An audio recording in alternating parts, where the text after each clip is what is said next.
আসসালামু আলাইকুম। আজকে আমরা এই বদ্ধ অবস্থায় মুরগি পালনের সুবিধা কেমন আর অসুবিধা কেমন এই নিয়ে আলোচনা করব। মানে আমি যেগুলো অনুভব করছি বা আমার কাছে মনে হচ্ছে সেগুলো বলবো। এর আপনার খাবার খরচের ব্যাপারটা, যেহেতু আমি সম্পূর্ণ বদ্ধ অবস্থায় পালি, আমার খাবার খরচ মুক্ত অবস্থার থেকে স্বাভাবিকভাবেই বেশি। কারণ আমি সম্পূর্ণ খাবার কিনে দেওয়া লাগে। আর মুক্ত অবস্থায় দিলে সকালে আমি দেখছি যে গ্রামে সকালে অল্প কয়টা খাবার দেয় আর সারাদিন এখানে ওখানে চড়ায়, মানে চড়ে বেড়ায়, নিজে খাবার সংগ্রহ করে মুরগি।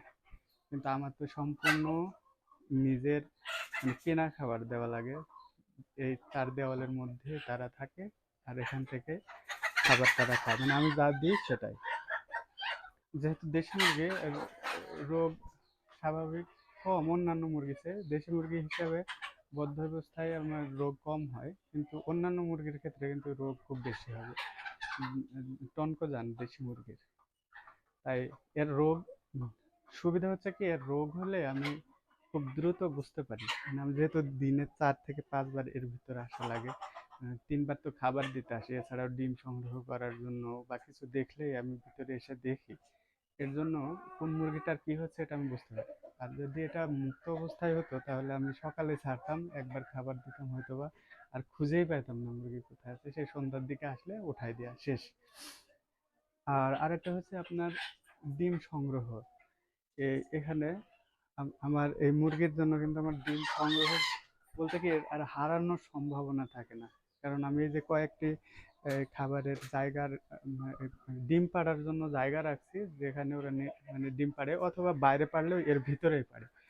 আর এটা যদি মুক্ত অবস্থায় হতো, আমি দেখছি ছোটকালে আমার মা যে মুরগি পালতো, সেই মুরগি আমার বাড়ি খাইতো, কিন্তু ডিম অন্যের বাড়ি মাঝে মাঝে পারতো এক একটা।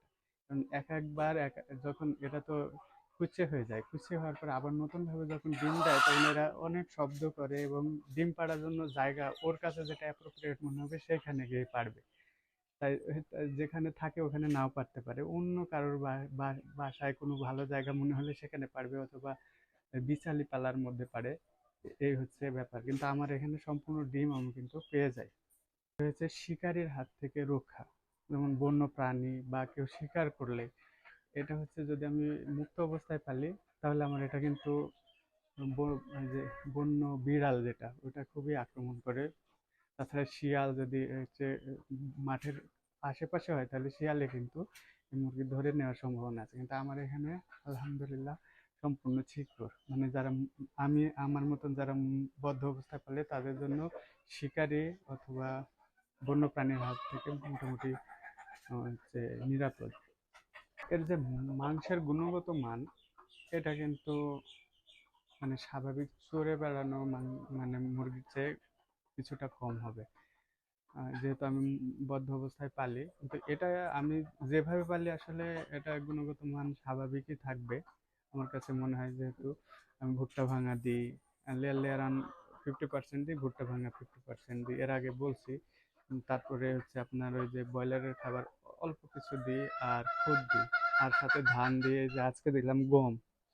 এই গম দিলাম কারণ আমার ধান ফুরিয়ে গেছে, গম আছে, গম দিচ্ছি। আজকালের মধ্যে ধান কিনতে হবে, ধান দেবো। এছাড়াও আমি যেহেতু সবুজ ঘাস দিই, তাই মোটামুটি বলা যায় যে মাংসের গুণগত মান এগুলোতে থাকে। তবে একবারে যেটা মানে মুক্ত অবস্থায় তার মতন হবে না।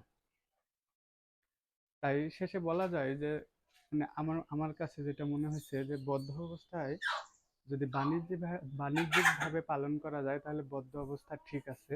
উম, কারণ এর মাংসের মাংস বৃদ্ধির জন্য আপনি যদি খাবার বেশি দেন, এরা খাবে, কিছু ওষুধ দিলে খেয়ে মাংস খুব দ্রুত বাড়বে।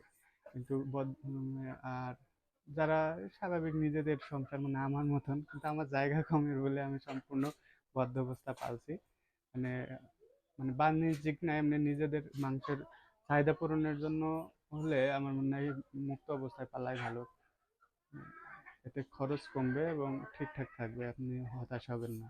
আর বাণিজ্যিক হারে হলে আমি যে এর আগে একটা আপনাদের হিসাব দেখাইছি, ওই হিসাব অনুযায়ী তো লাভ হবে। ভালো থাকবেন, সুস্থ থাকবেন। আসসালামু আলাইকুম।